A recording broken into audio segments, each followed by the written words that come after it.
Social Security, including retirement, disability, SSDI, survivors, SSI, VA, RRB, and SNAP beneficiaries. Here it is, and I have all the details right here in the video. Let's get into it and talk about what this document is all about. All right, now, as we all know, starting at the beginning of this year, we all started enjoying the 8.7% COLA as a result of the announcement out of Social Security late last year. Well, then we started to realize, oh wait, maybe the COLA isn't that great after all, because we all recognize it's going to reduce other benefits, which is exactly where this document comes into play. So let's get into it and talk about all the details, because I think a lot of us each and every year look at the COLA that's announced by Social Security and we're super excited for it to arrive onto our benefits until we remember, oh wait, there goes all of our other benefits as well.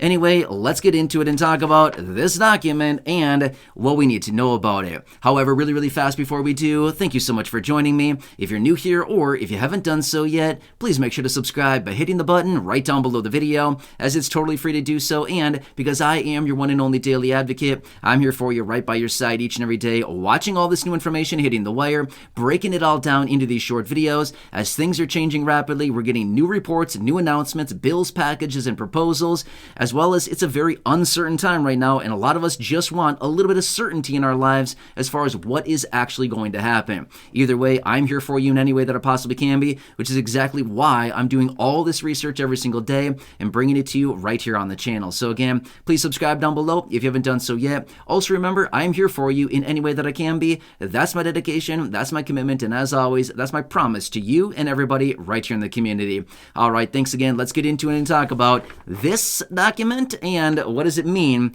for the low income and fixed income beneficiaries.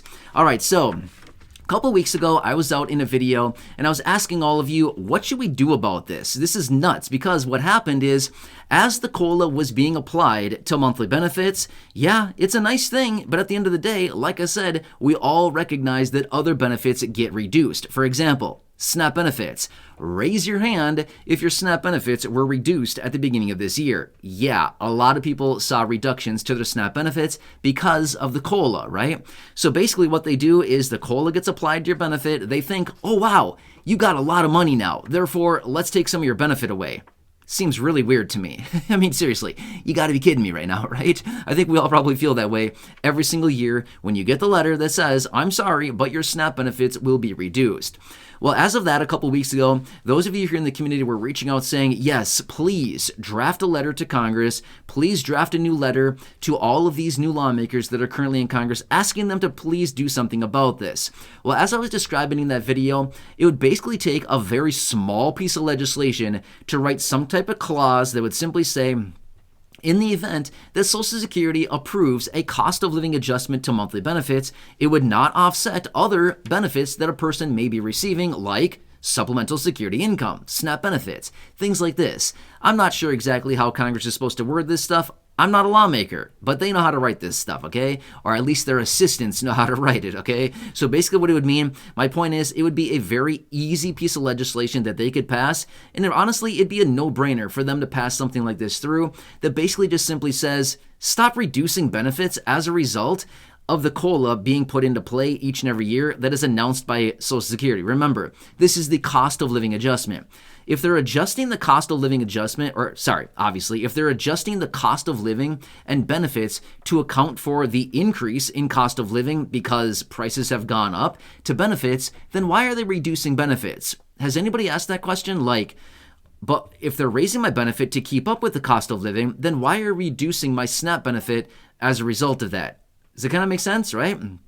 Shouldn't you be getting a higher cost of living adjustment and a higher SNAP benefit and everything all around because everything has gone up, right? At the same time, did you realize that each and every year your SNAP benefits also increase as a result of a COLA? So there's a COLA on the SNAP benefits, Supplemental Nutrition Assistance Program, which, by the way, for fiscal year 2023, it was 12.5%. Nice big raise, right? Why? Because inflation on food has gone up substantially. But at the same time, there's also a COLA on your fixed income benefit like Social Security, retirement, SSDI, survivors, SSI, VA. All of these benefits also get a COLA on the benefit alone, right? So again, Does anybody else ask the question? I think all of us here in the community, but do lawmakers ever ask the question of, wait, why are we reducing one benefit when realistically the cost of living has gone up on everything? Right? Yeah, exactly. Which again brings in this document right here. All right, so with that being said, I want to bring my wife Corey in. She's going to read this to you. Pretty short and sweet. You can see there, it's not that long, a few sentences, paragraph or two, right? I wrote this up. It's a letter that I drafted. We're going to send this guy over to Congress and tell them to do something about it. But as you're going to clearly see right here in this, that it's pretty clear-cut what exactly they need to do. Super easy, super basic, and it would take like no effort on their part. And they could actually get something done that would help the low income. Because remember, do the lawmakers act like they're super concerned about the low income right now? They act like it. They seem like, oh, the low income, the fixed income, they're having such a hard time right now. Yeah, but what are you doing about it? And then they're like, but wait, let's change the topic here because they're not doing anything, right? We all know that, which is, again, why I drafted this and thought, you know what? If we can encourage them to do a little bit of something, maybe this would do it. And again, this is not a fix-all. This is not a cure-all. This is not going to fix, the major problem that fixed income beneficiaries are having right now. But considering what's going on right now, this is one simple little step that they could take to really help out a lot of people in a pretty big way, right? In fact, I saw a lot of people reaching out saying your benefits were reduced anywhere between, I saw numbers as big as $82. One person said, my benefits are being reduced $82 because of the COLA. Ouch, right? I've seen other people saying numbers all across the board, 50, 40, 70, all across the board, benefits are being reduced. Not to mention, how about the extra allotment that's also gone, right? Yeah, this is all not good, right? Anyway, with that being said, let's bring Corey in, my wife. Many of you here in the community know her. She's going to read this to you. Pretty short and sweet. You can see that.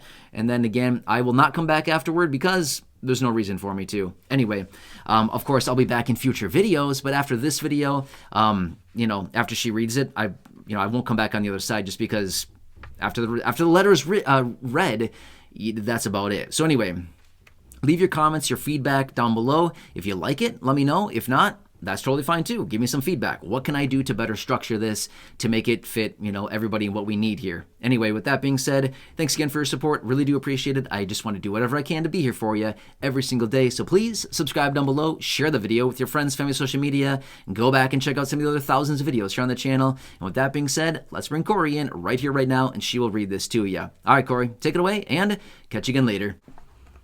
Hello. We are a community of over 430,000 low-income, fixed-income, older adults, and people with disabilities who are reaching out with an urgent message. We ask that you read this letter in its entirety to hopefully get an understanding about us and the dire situation that we are experiencing.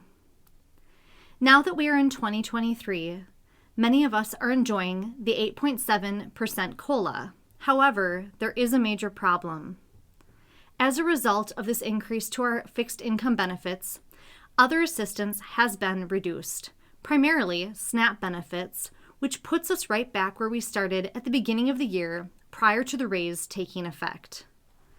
You understand as much as we do that we are living in a very high inflationary time and prices on necessities continue to increase, which is putting a major financial strain on all of us living on a small fixed income benefit.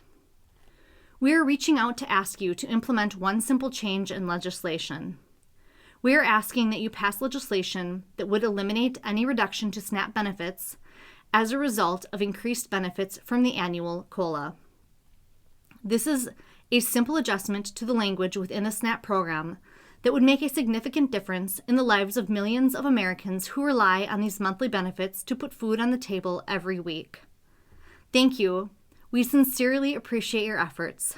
Matt, advocate on the Blind to Billionaire YouTube channel.